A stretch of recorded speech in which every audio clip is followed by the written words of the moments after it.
Mbote Nabino, bato boza kolanda Congo Promo na poko alelo, Congo Promo eza bongo émission Nabino, merci na confiance, boza ebele à Mboka, na libana Mboka des milliers, voire même des millions. Oyo baza kozela Congo Promo émission Nabino sans tabou, tout ça avec impartialité nyoso, tout ça na respect à déontologie éthique na mibeko ya Mboka. Alors on a posé aussi l'actualité zalaki retour à chef de l'État azonga yibongo jeudi bato bakende ko yambaye na aéroport na ville ainsi de suite.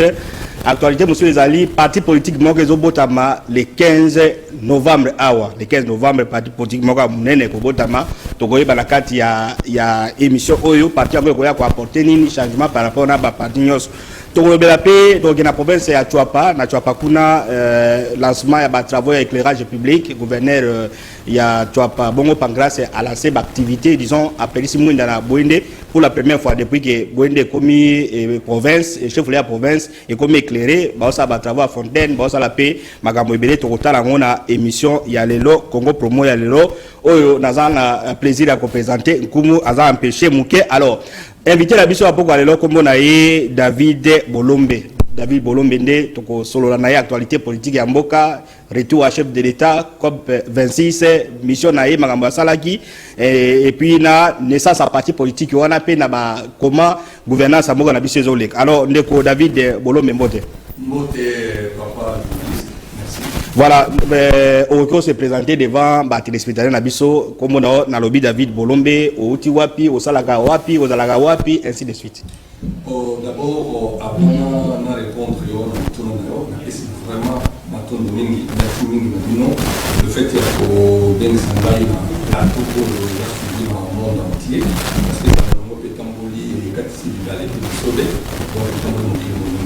merci pour la question. On a une démographie David Bolombe.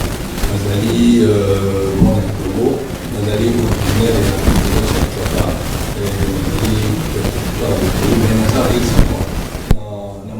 Canada, dans l'Amérique du Nord, et effectivement la province de Québec et la ville métropolitaine de Montréal. Nous avons une famille là, ça fait une décennie. Mais avant na Kindekuna, en France, Belgique, nous avons le paiement mobile. Et les lots, on a allé dans le plateau d'Abino,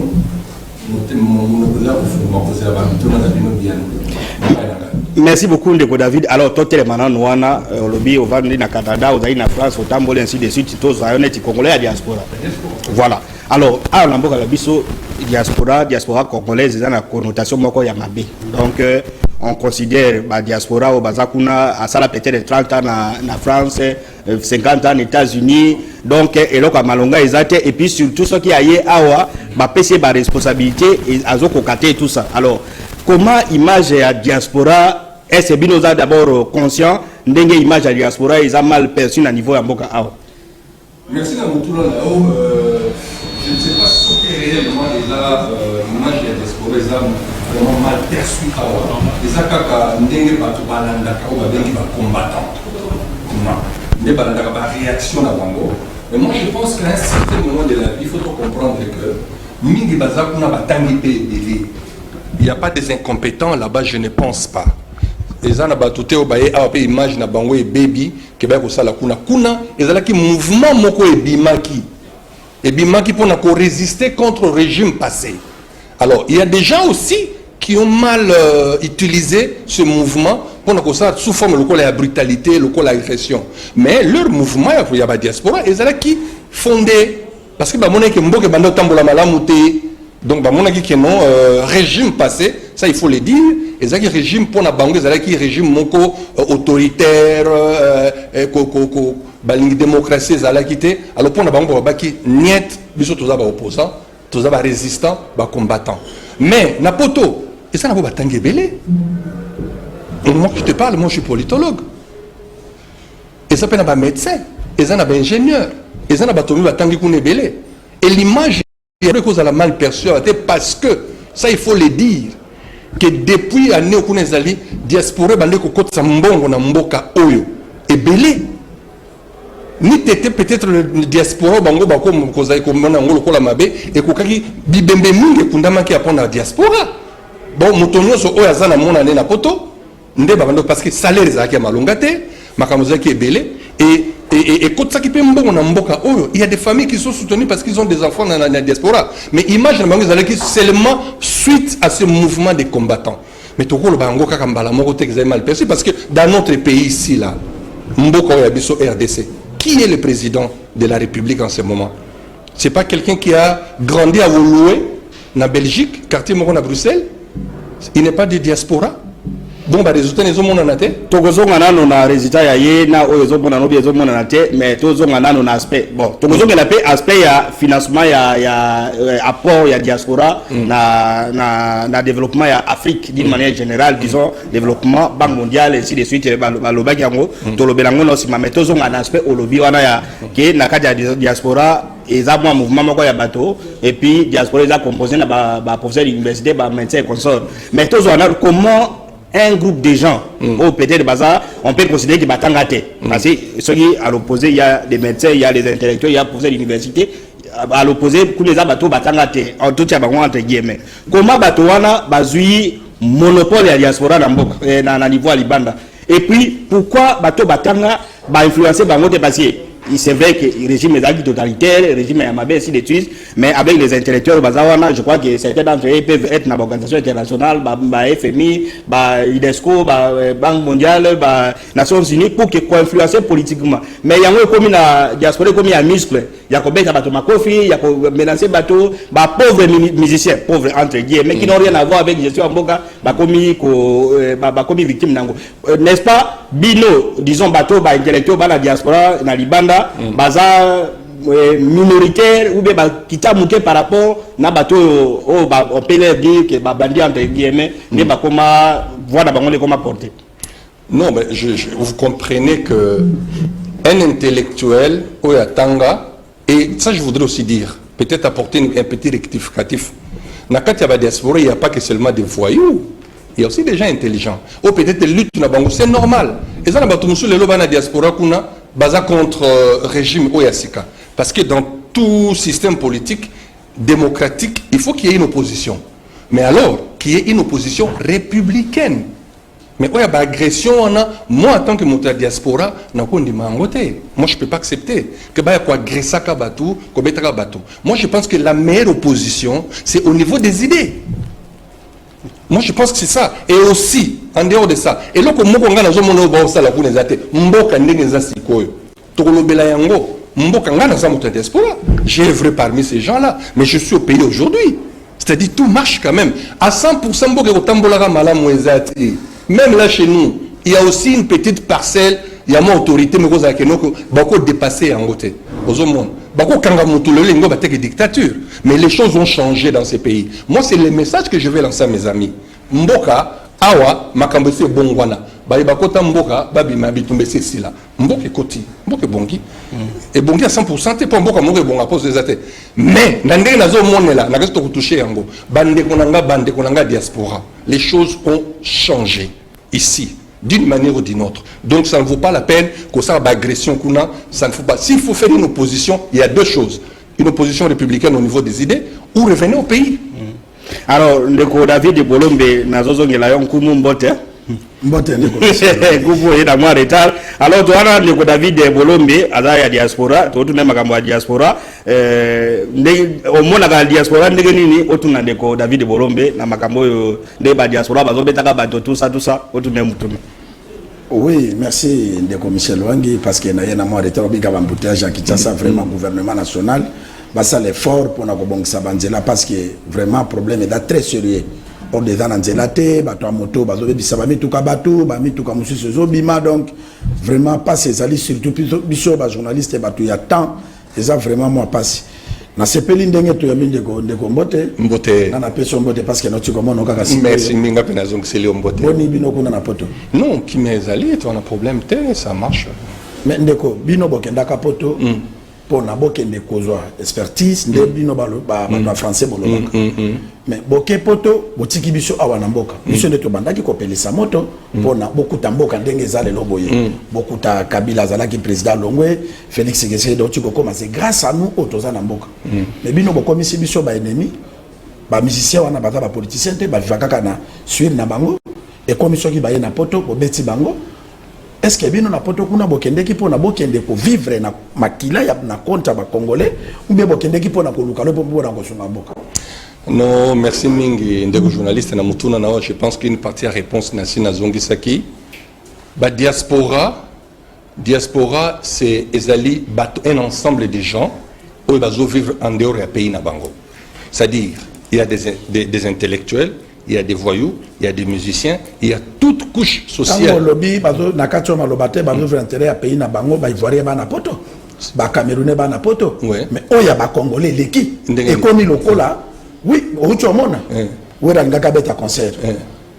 Bah, ni les anglo, bah, le bien qu'on bête à terre. Pour avoir mon Félix qui sait que du tout la vérité.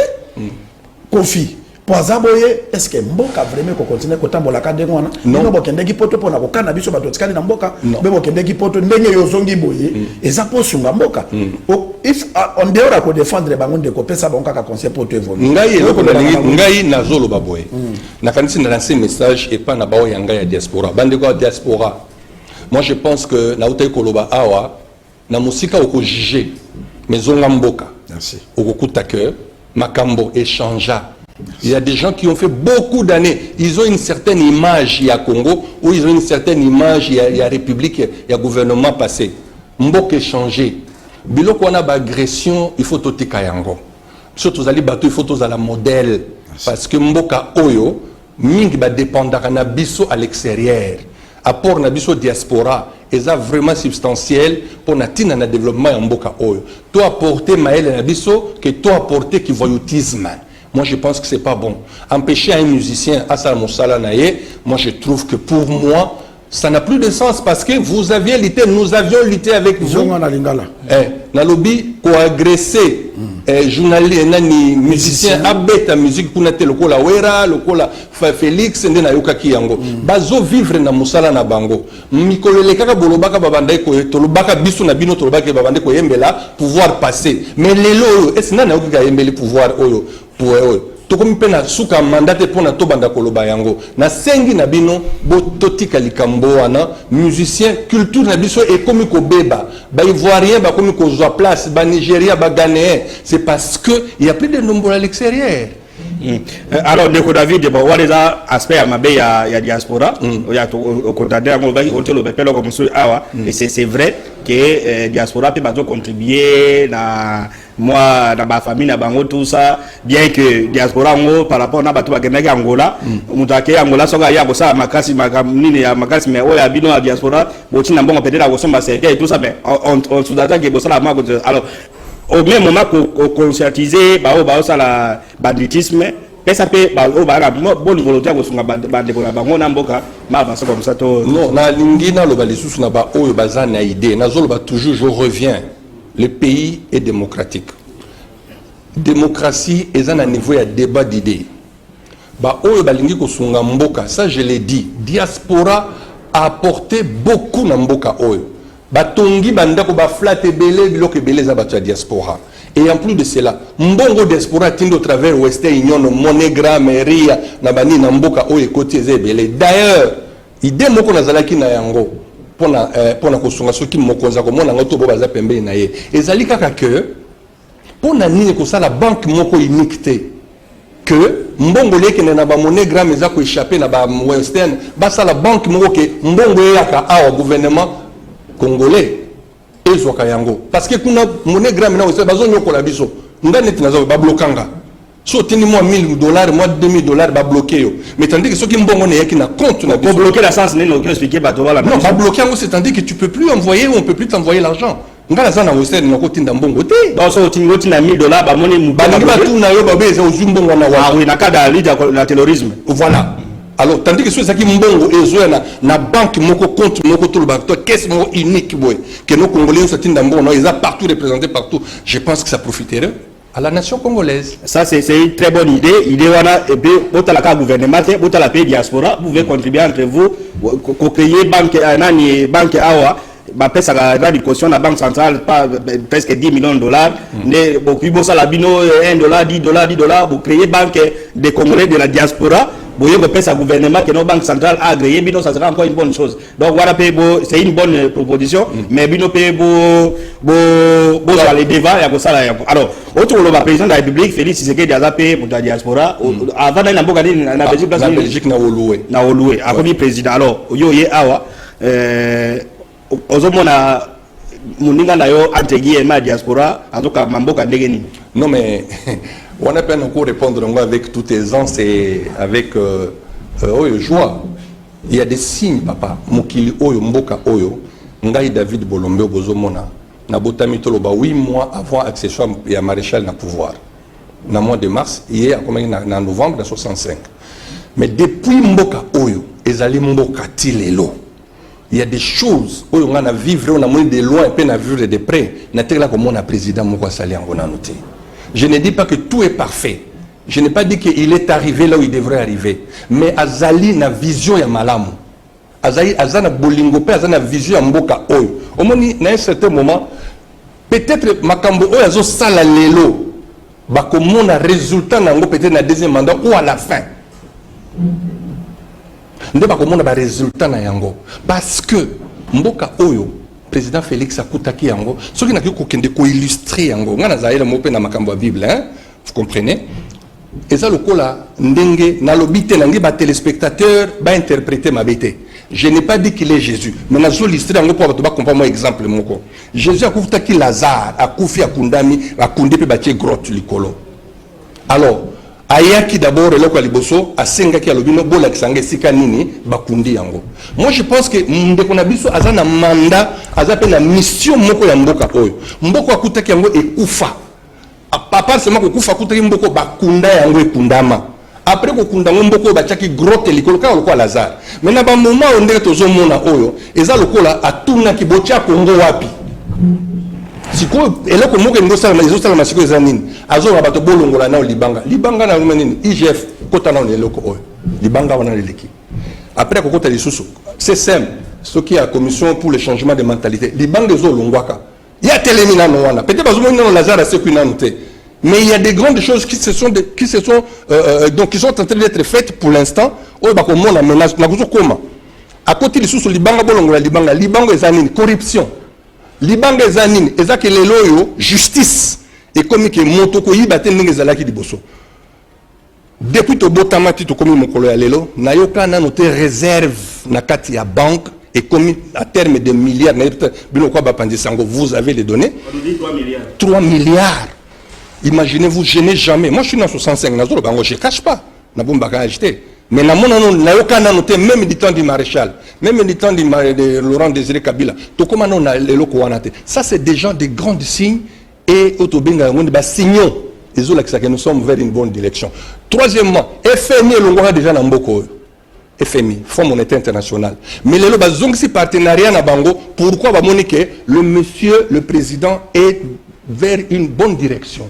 Eza biloko meza ba signe ngo zola kisake mboka e komi kolamuka wana nde libanga o ba chaka likolo nkumu ndeko makamazolo ba l'espoir azoko sabiso non asa ko santa zo la vérité parce que na outil j'espère ba to ba bolanda ba la image de Michel biso to ta ba pandisanga ye peut-être à exemple to DPS ou bien dans ta parti politique moko mais biso to za ba to monaka omoni ba province neti soko keneti et tout cas Équateur ezala ki ya Mobutu vraiment to fallait faire une époque à Joseph Kabila ba gagner et le côté quand on va porter la ba image na sima gouverneur wana ezali banque centrale ya province à Équateur au comment on a des commissaires couleur oyo ezalaka biso to za ba na mikende ndenge ndeko azo pesa âge biso to bota ngana bota na 1968 na bonde wana ba bandaka côté wana parce que na journaliste mais na mboka na Congo promo et na patiente mais na peut exemple ozomona ke ndeko Michel babandaka koteka mutuka ya sika na ville ya Bwende bazotek biloko ozomona ke ba magasin banini melelo province Grand Équateur ezongaka sima pona ba conflit politique mais tango Félix Tshisekedi a su pouvoir avant na pas chanter tala lelo Bwende ba bénéficier éclairage public tala lelo Bwende ba bénéficier ba forage ba konanda gouverner la province ndenga zoloba ke même ye depuis abotama ye kuto asima ba fonction azalaki cadre monene na PPRD akomi gouverneur na kota PPRD mais tango amoni arrivé à Félix Tshisekedi pourquoi tu as une sacrée alors non bana ya chwapa boza la sima ya Félix Tshisekedi parce que biloko on a été il a raison c'est-à-dire biso toza na posa na Congo population na biso eza na posa kaka ke balo na lelo babuka lelo bali ya lelo mais sans qu'on l'état biloko azolo baza na raison parce que yo moko oyebi yango mutu moko congolais poza na politique azata na 4 immeubles. Il y a 6 niveaux, 7 niveaux. Akola les langues de Nini. Peba immeuble on a sala statistique. Banda ko nyosa siko etongami na ville ya Kinshasa. Yozo mona congolais mo ka do foot la kuna. Kaka ba indien, ba libanais. Kende na école ba américain o eza na en face à Kanchachi. Kende na école wana ko visiter. Ba bana ba congolais bazo tanga te. Bato bazo tanga kuna eza kaka bana ba indien, ba libanais. Lobby to ko na ba intellectuel na mboko. Mais école wana sous régime ya Félix Tshisekedi donc et là comment que ça n'a pas ces écoles mais pas façon qui a on a ba nini et ça depuis que les autres continuent donc c'est pour dire que na kanja mboka awa to eza partie classe moko ya ba élite ba tanga ba école bien ba na biso ba na école mais donc on avait c'est ça yango tozoloba que Félix Tshisekedi na kutaka école wana ezala ki d'école ya ba libanais pourquoi école ya ba libanais ndeko moni Congo promo hein ezali émission moko eye kopangwisa ba Congolo moni na époque tango nzamba atindaka ba prophète atindaka 2 prophètes na époque mon côté tango atindaki Moïse jamais Salomon azalaki Moïse ake Salomon yekoya tango ja ye Jésus aya quitté tango Jésus aye mais ma biso la musique a non na pas cet exemple il faut pas tout comprendre biso ba ye ba valeur et émission oyo keza na pas chanter très bien tango Jésus aye Jean présenté na Jourdain Jean baramoka kotaki boloko bakati mutu pour nzamba resitaka des prophètes à même époque pour dire que chaque chose a son temps na ba émission siko na Congo c'est Congo promo des époques na ye tozo loba vérité toza na parti plité tozo loba vérité biloko tozo loba toto senga na ba konzamboka ba bénéficier nango c'est-à-dire biloko ndeko azo loba na ko appuyer ye ba école wana ezalaki kaka bana ba ministre bana ya banane yango mokonzi mboka yaki na gratuité na kapo nazo condamner ba confrère au ba travailler na chef de l'état mais bazo yeba ko pesa ba valeur ya ba ligne de conduite au chef de l'état ba jalon o ya tiete mais ceux qui ba pesa kango valeur nde même ba monsieur oyo lelo bazo sala ba grève nde ba sala ba linga ba comprendre que makambu chef de l'état sala ya gratuité zali pona lobby tozo abatu ya mayele na mboka donc c'est juste pour na ko appuyer que de commissaire Félix Tshisekedi a sala musala mais côté la communication à l'ouka journaliste bazali capable atala kaka nini te ye moko batala ka ba émission ba conseiller ne batala ka ba émission tozo kende na ba campagne tozo kende na makambe belé ba tala pe ba émission oyeza ya valeur ba répertorier yango pour na basale la bango musala parce que mokonzi mboka sali babilo ke belé ya bien ba kolande elema yo muto ko senga yango oye salami na twapa bande zala eloka malonge salamate omoni de lo même na banda ka bato baso wele na nini tout politicien lo bakanisa ki de lo ke Félix lo ko l'époque à Kabila soko le ko fingi Michel Wangi asali boy allez balongoli Michel Wangi batie mutu musu pona bakabola mbongo n'époque wana ezalaki mutu na mutazana autorité morale na ye Michel ngana na parrain yo za na parrain boy melelo Félix Kebilo wana ezate pona nini angume za siko na province Équateur bazo wele la mbongo ya crédit carbone balongola bobo batia bango pona bali ya mbongo ya crédit carbone tokolobela makamba vraiment félicitations la félicité merci Kumu donc tozo na niveau libanga voilà donc émission Congo promo kaka ndeko lobakanza mena bako kapesa biso inspiration et puis nous sommes très contents ya komona ba papa na balabala ba mama bazo benga papa émission eza ndenge nini tout ça donc avant dimanche na pourquoi ba bazo benga donc nous sommes là tozo pesa ba contribution et puis tu as raison d'autant plus que to lobela yi makambo ya ba contrat forestier o signama ina twapa o mutumoka zwaki tradik wana zui si concession mobimba asali asomi zamba ya twapa pendant 110 ans asali pendant 110 ans donc mutation pour la conservation donc la kisi so yimbo ka crédit carbone ye tolobeli ba mile neti bagale na COP 26 mbongo ebimi yazui donc tolobela mon émission nous avons fait une grande émission et puis 2 jours après chef de l'état décidé la conseil des ministres ba annuler ba contrat voilà donc nous sommes suivis à un certain niveau et puis nous serons encore utile pour la conseil là bas misala alors nani au listé bon je ne vais pas faire contradiction na yo pour tangi ba et là on a la CPIT place sur le bague non na mandat na ye oyo mandat monsieur koya donc les personnes de la République est élu pour un mandat à 5 ans donc ceux qui m'a simbiti na 5 ans oyo te to qui peut peut-être avoir chance deuxième mandat donc tout se doit se faire na mandat moko bakisa mbendeko non ben écoutez nazo ebisa jengo na lobité na lobby makambo oyo ndeko asali pour un résultat, même si je deuxième mandat, mais je suis très sûr que à le deuxième mandat, c'est là où nous verrons les résultats. Le mandat,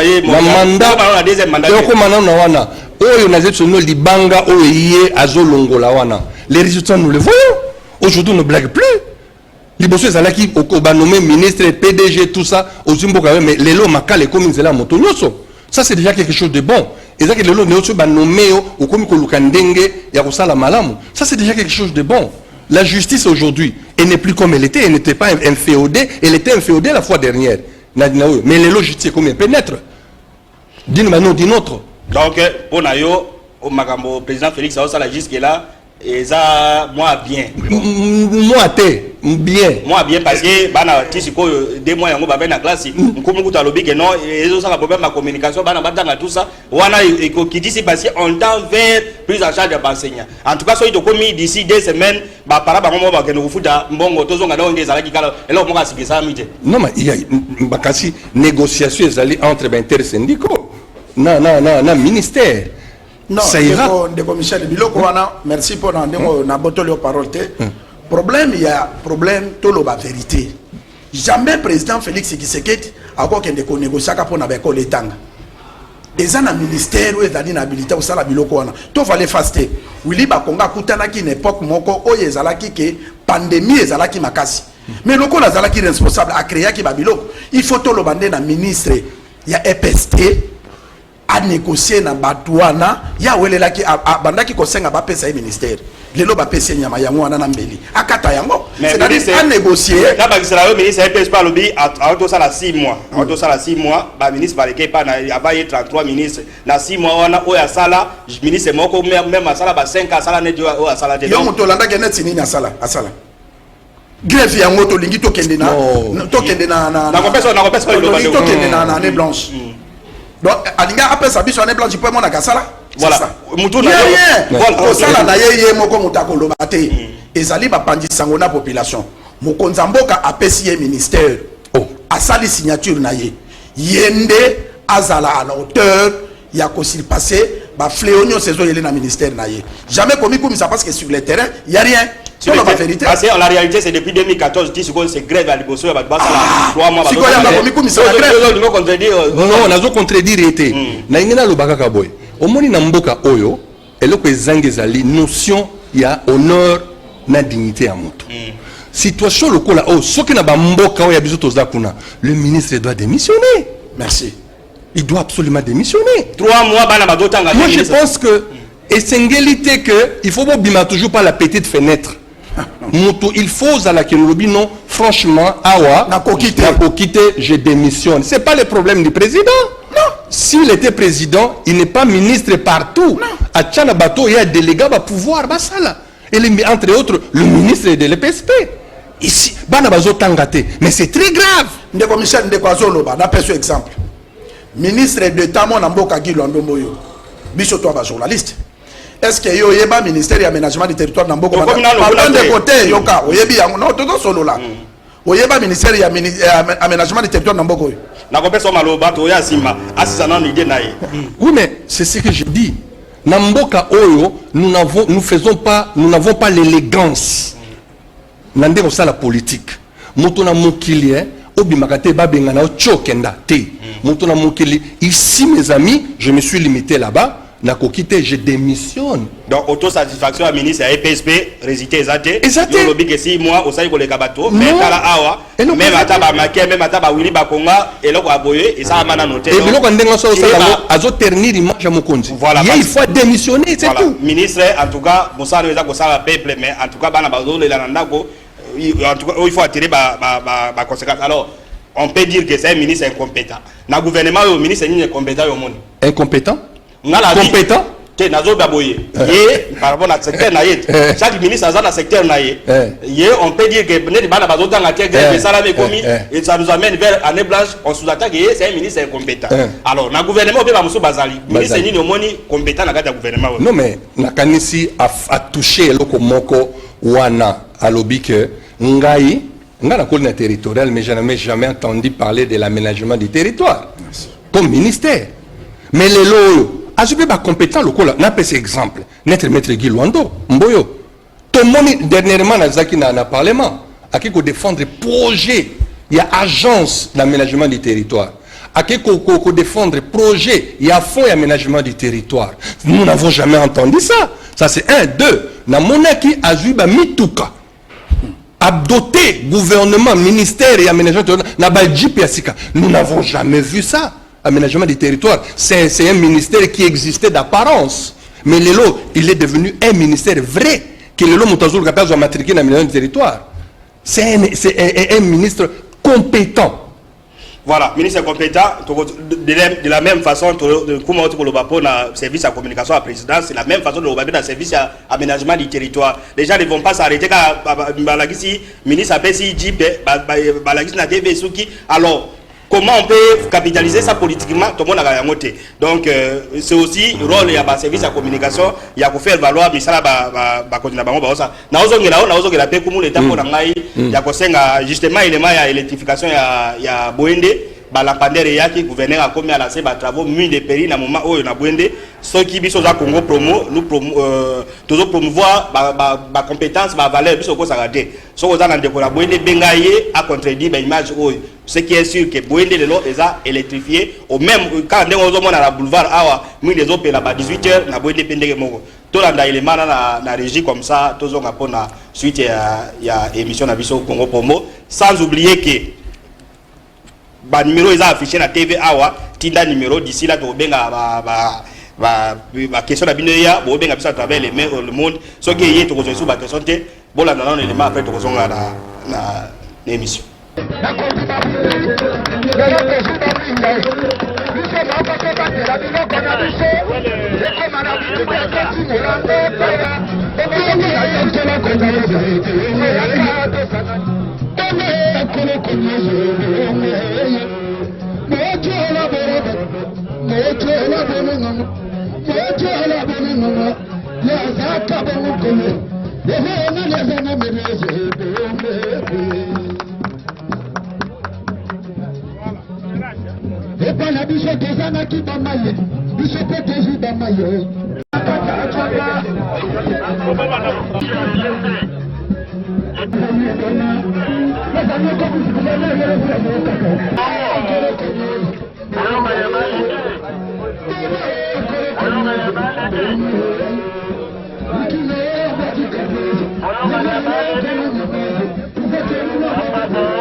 toza kosala forage bamususu ndenge bazoseka bango ntina bazaka na baforage eloko eza te awa yango wana oyo eye wana oyo apesi biso tokokende nsima ya bani lisusu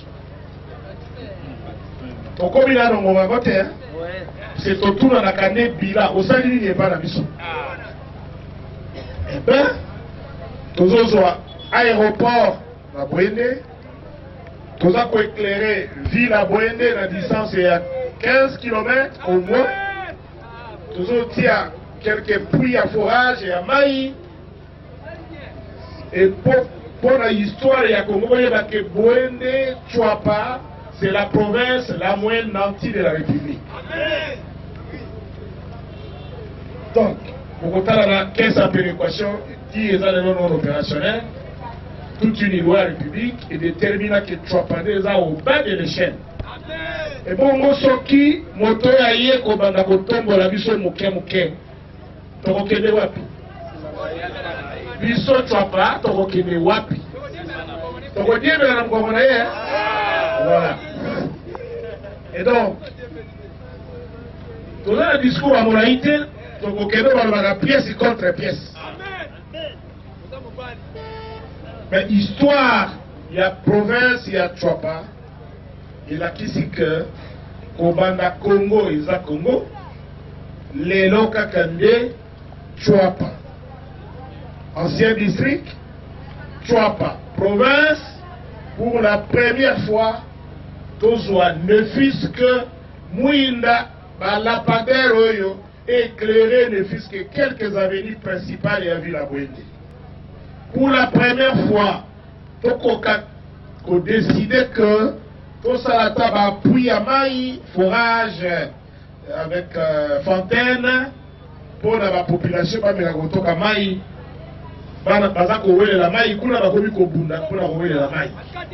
Et pourtant, rivière la mission ya Tchapayango des Oleka.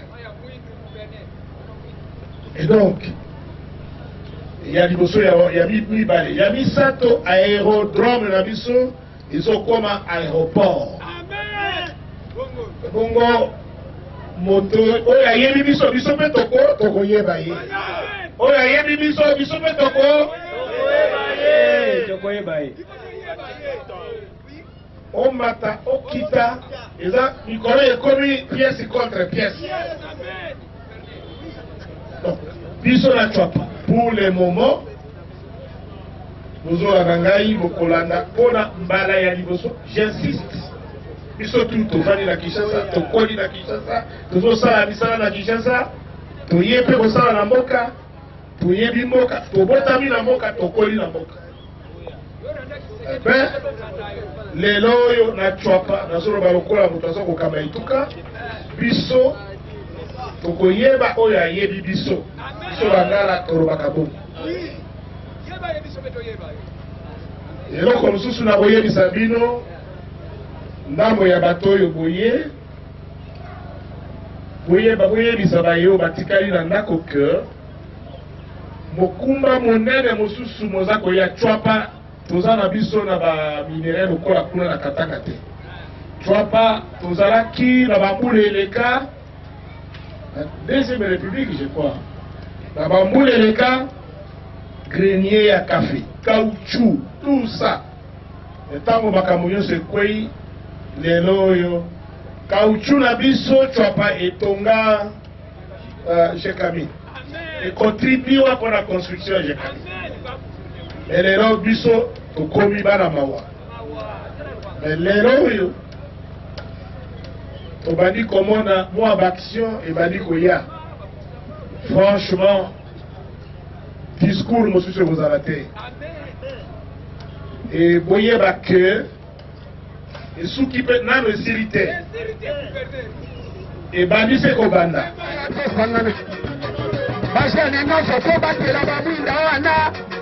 Voilà, Nkumu, à Pessiton, yo bandai na kata yo liloba, y pas complété yo, Guy Luando, 8 mois yango yo, à la gouvernement, yo appréciation comme journaliste, et zanini. Bon, y a des acteurs politiques, à la lecture na yo en tant que journaliste. Merci Ndeko Michel, na olobake, na ba ministre nyonso bazo travailler na premier ministre Sama Lukondi. Guy Luando tango ba pesa aménagement du territoire, même nga étant journaliste na lobaka ba simbisi et touche. Comment ministère de l'Humanité a causé la remise et reprise nanani azana ba service te oyo déjà établi oyo banda ko tourner que basi basala yango lokola ministère de transport ministère de l'économie ba ministère oyo déjà na ba service na lobaka basimbi sigi Luando touche mais Ndeko Michel na ye kondima eloko bible eloba ke nzambe apesa ki biso mabele tolona. Yango na tolo ba ke soki mokonza mboka signer ordonnance apesi yo place yo luka licheti luka Congo kata matiti lona tonga po bata mamungu. C'est ça oyo Guy Luando mona mboka sali pe alakisi bato lelo e pa bapandi sango muto oyo même na monde politique même pas na biso ba journaliste muto boy yango azate yo so mona ministre a tourné na Goma. Mais à Monique, ba travail aménagement du territoire, bazata nesika ko fanda tata nini te bana mutuka te. Apesi bango mutuka. Asombi mutuka kuna. La division provinciale. La division provinciale apesi. Awaye apesi. Asala remise de reprise nanani na secrétaire général. Mais tala lelo aménagement du territoire et ça ko chapeauter ko le kaba ministère rebelle. Promotion lo ba ya communication ezali nini. Tout journaliste bazandenge mo côté.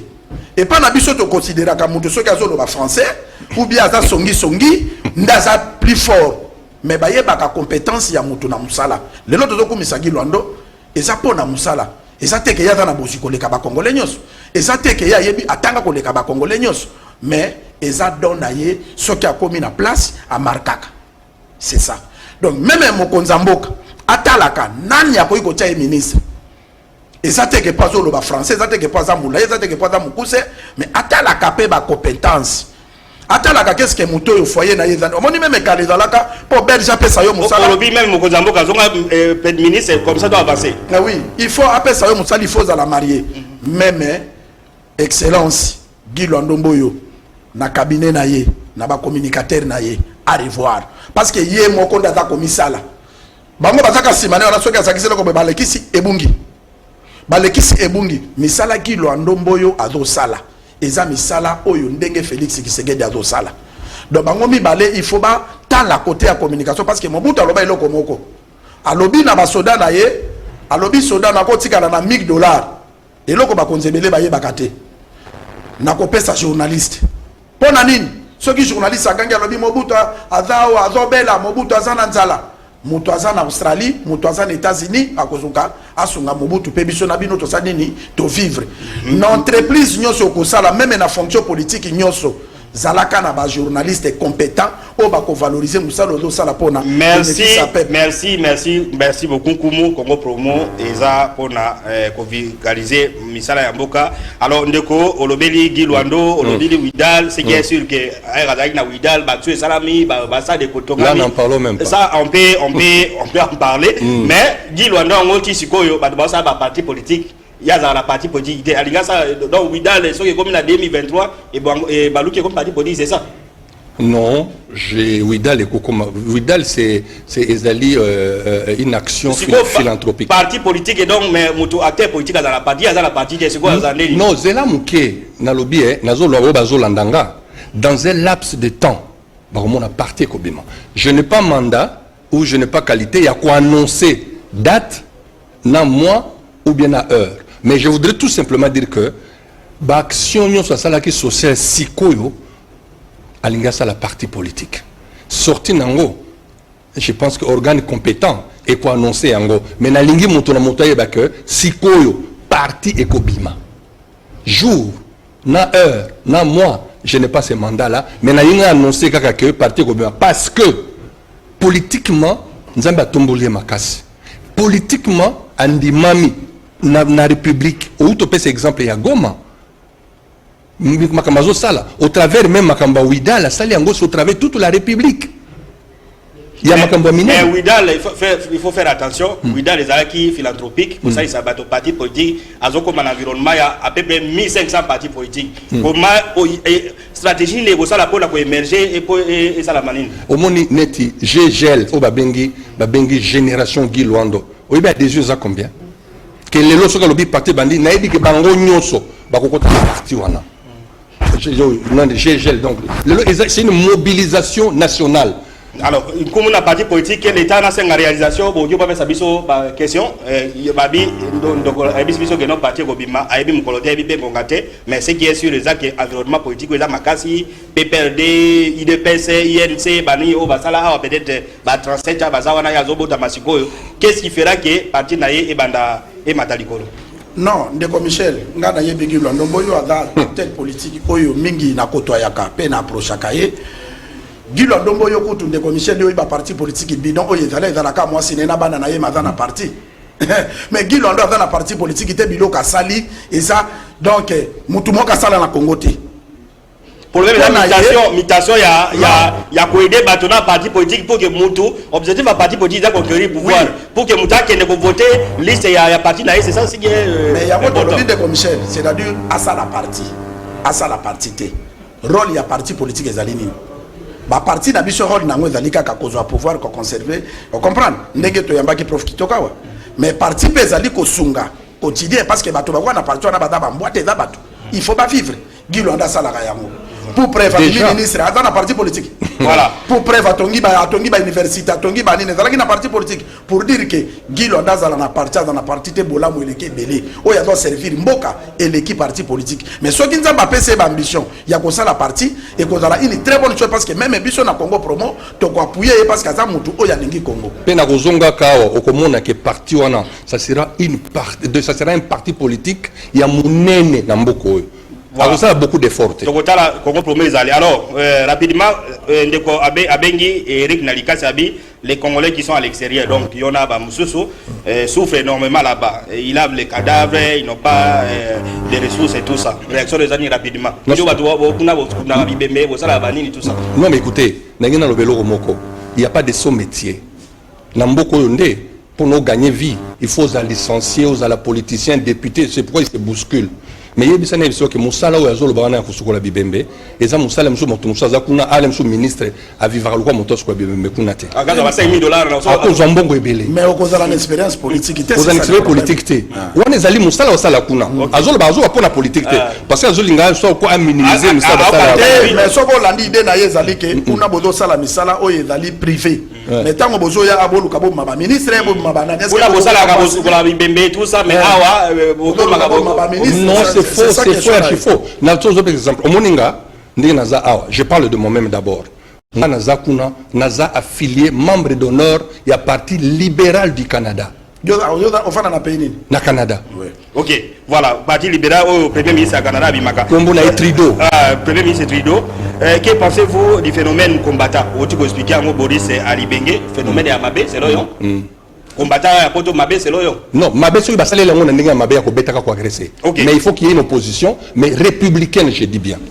Alors, partagez-vous l'idée selon laquelle les Congolais de la diaspora qui viennent au pays souffrent la vie, tout ça, à Bengina, à Lubumbashi, et Belle, comme on est bien à Lubumbashi. Jeanne, à Lille, en France, dit grâce à la diaspora que les Congolais vivent. Au Tigolo Bayango, Fatih rentre au pays. Toutes les institutions dont Azolo Bandekwatindi, Nabukavu, Moïdou Nabukavu, Fatih Azongaki, Namboka jeudi.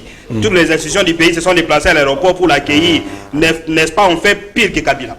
Oui, Makabeleka, j'ai dit, Babis à Transco, Makamio, c'est qu'il y a un aéroport, n'est-ce pas, Zosa, la Mabé, même à Kabila, pour Kabila, ça a modèle. Non, mais je ne pense pas. Mabé Zandengenin. C'est un exploit. Donc il y a diplomatie congolaise. Ok. Maman, rapidement, Maman Rose na Luanda, grâce à Guy Luando, que j'ai été opéré. J'ai un peu d'argent, je suis maintenant commerçante ici à Luanda. Et Guy Luando, donc, question monsieur Guy Luando, Boyo, trouvez-vous sa partie politique sur terrain, comment il va émerger. Donc, Henri Nakinchasa, où tu peux répondre dans le public, la fondation Widal et Guy Luando ont posé des actions plus importantes et qui ont changé la vie des Congolais au Kumatu Koloba. Alors, rapidement, comment une minute et puis inviter une minute.